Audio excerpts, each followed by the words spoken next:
Hi guys, Rishi Sunak appeared before the CBI on Monday, where he gave a pro-Brexit speech. However, the Confederation of British Industry has been calling on the Tory government to undo parts of Brexit. They are deeply unhappy with the current arrangement when it comes to trade, but while some businesses have managed to find workarounds, another great concern of theirs is labour. The ending of freedom of movement meant that many UK-based firms are struggling to get the workers they need. Now, Brexiteers have been saying since the beginning of this staffing crisis that jobs should be filled by local workers. This demonstrates a complete lack of understanding of the problem, and here ERG Brexiteer Craig Mackinlay suggested that the DWP should just get tough with the unemployed. Have a listen. The Conservative MP Craig Mackinlay, who's also a member of the European Research Group. Thanks for joining us today, Craig. So we've heard from the CBI that they need workers, they can't find them. We also know that hospitality, farming, meat and dairy, lorry driver, social care, all of these areas have really key shortages in workers. It seems UK workers don't want to fill these jobs. Why should... Before we continue, there's a bit of a problem I have with this interview. And the interviewer continues to push a narrative that, I don't know, either by accident or on purpose, that British workers don't want to do these jobs, instead of many British workers can't do these jobs. Should we not fill them with willing migrants? Well, I'm sorry to say it's the tune that the CBI have been playing for very many years, just reach for migrant workers to fill the gaps that we have. And yes, we do have gaps. We have 1.2 million unfilled vacancies, 100,000 in the NHS, 160,000 in social care, and as you say, the rest in hospitality, retail and the food supply chain.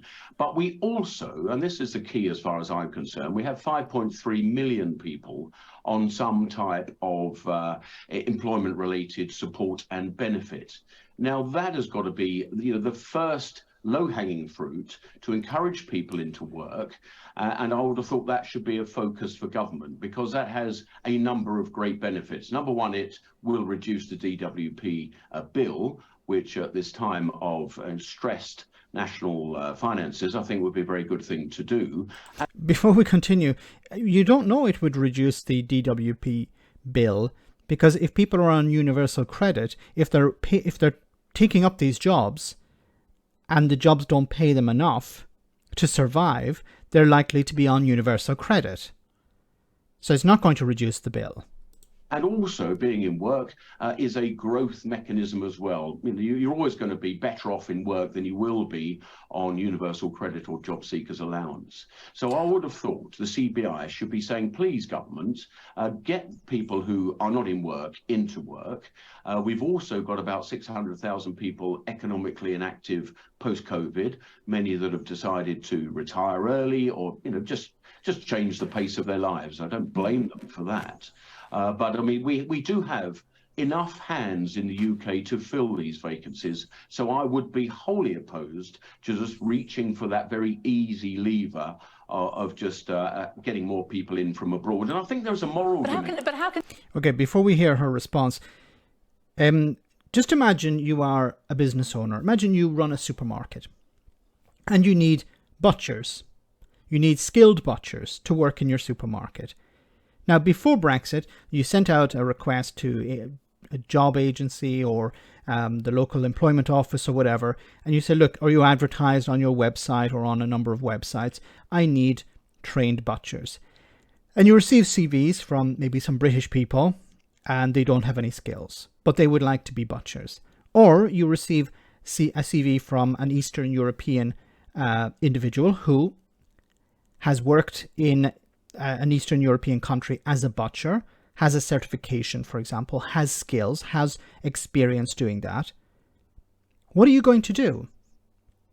Are you going to hire the British person who doesn't have any experience or any skill and try and train them up and spend money doing that? Because if you have staff not doing their job and spending time with another member to train them up, that's a loss of production. Or are you just going to bring the person in who has already the skills? And you can apply this to any other industry. Somebody who can drive a forklift. Would you somebody who has a certification driving a forklift and experience driving a forklift? Do you hire that person, or do you train somebody up who doesn't have any of those skills?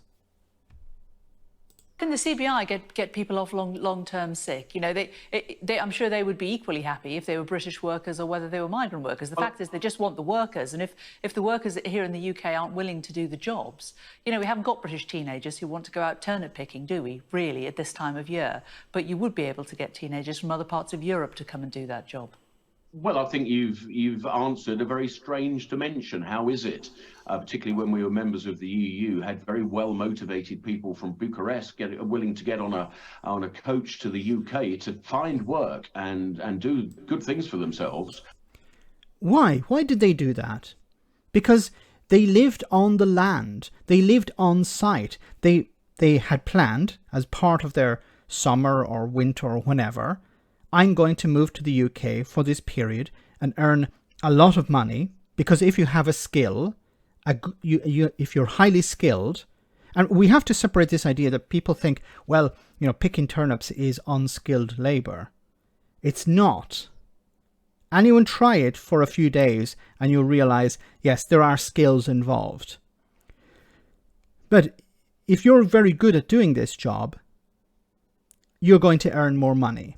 And that's what they were doing. They were coming over to Britain every summer or every winter and earning significant amounts of money that they could take back home again with them. Now, if you're a teenager living in the city centre and you hear about a job picking turnips or whatever, tens of miles away, well, how are you going to get there? Are you going to live on site? Probably not. Are you going to commute? Well, probably not, because if this is your first job, you're not going to earn a lot of money, and you're probably not going to earn enough money to cover the costs of commuting. So you may do it for a day, you'll break your back, you're not going to do very well, and you're not going to earn very much money, and you're going to give up. That's normal. You don't have the experience, you don't have the skills. And that is why farmers and other businesses around the country were bringing people in from Eastern Europe, for example, because they were highly skilled. They had been doing it for years. But we struggle to have that type of dynamism amongst some of our youngsters. I mean, I think it's a waste of youth, a waste of talent, and a waste of opportunity. So I think things or ways need to be found to get these people. So you're accepting that things have. So we have to force them into it. So there are people who are unemployed, people who can't do the work, people who are unable to do the work because of what I've said, but we have to just force them into it. Changed, that there were people who were coming into the UK who were willing to do these jobs and now they're not willing to. What's changed that?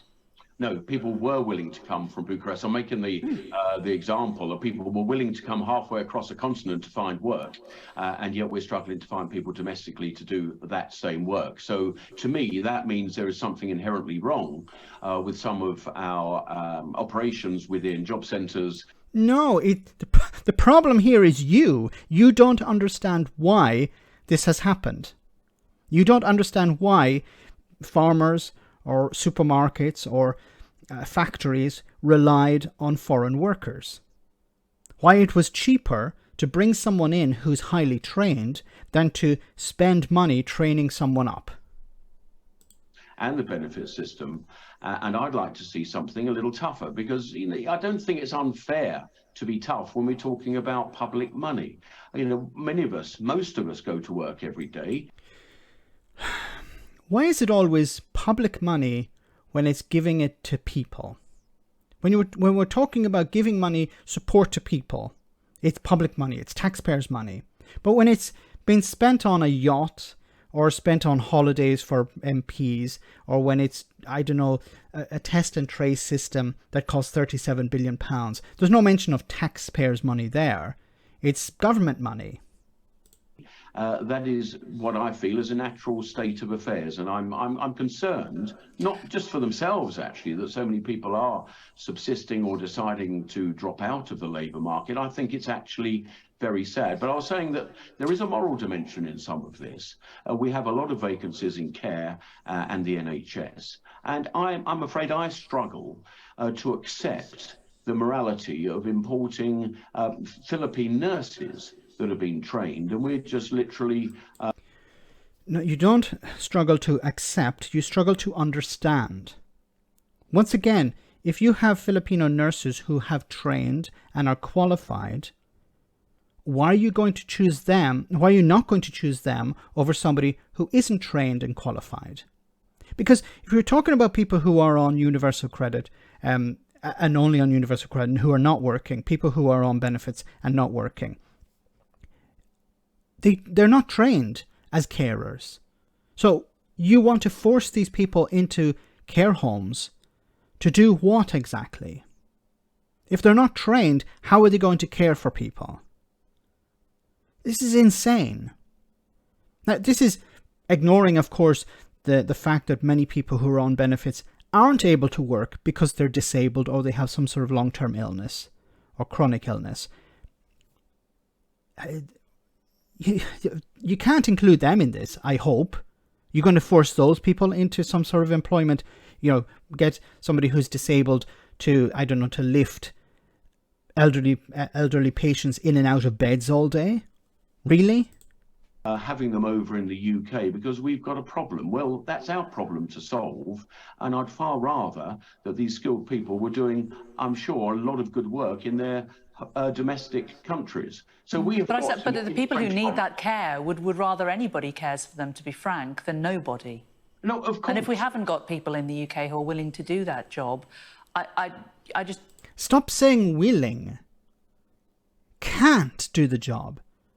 Many people are willing to do the job, but they can't do the job. For example, if somebody's saying, okay, I'm a carer, I have the skills to work in a care home. There isn't a care home in my area. Or if there is, it's already full. They don't need any staff. There is a care home on the other side of the country, but they pay minimum wage. What am I supposed to do? Relocate? What if it's in the centre of London and I have to rent? Do these problems not go through people's minds here? Don't understand the reasoning that you're having for saying that other people can't travel to do that job. People travel all over the world to do jobs. Why shouldn't people come to the UK legally through authorised routes to do jobs that we need doing here in the UK? No, well, absolutely. There will be times when we recognise that there are skills shortages. But what I am saying... There's a skills shortage now. ...is that we don't have people shortages. And I'm afraid the What the hell does that mean? We have a skills shortage, but we don't have a people shortage. To a certain extent, yes, there are a lot of people, but they're not skilled to do the job. So are you going to, I don't know, spend money to train these people up to do these jobs? No, because that would require investing more in the DWP. You want to cut back on the DWP. Like every other department, the Chancellor has said, all of these departments need to find savings. So who is going to train these people? CBI, and what they could do is encourage many of their members to train their staff, to train and encourage employment. And then we have it. You want the businesses to do the job of government. So you want businesses to train people up. As I said before, if you run a business and you need a skilled individual, it doesn't matter what the job is, and you receive 2 CVs. One is from a British person who doesn't have any skills or any qualifications, but does want to do the job. And you receive a CV from a foreigner who has years of experience, qualifications, and wants to do the job. Who are you going to choose? Because if you say, I'm going to choose the British person, then you're going to have to spend time and money training that person up. And that person could decide after taking the job and receiving the training that they don't like it and move away. That's possible. Or you could spend money on training to do an exam, for example, or a course, and they fail it. That's money down the drain. That's why businesses, if they can't find people in the local area, they'll go further afield. If they can't find people within the country, they'll bring people in from abroad. That's happening everywhere. But Brexiteers seem to think that that's a bad thing. Let me know in the comment section, guys, what you think about all of this. As always, your comments are greatly appreciated. Thanks a lot.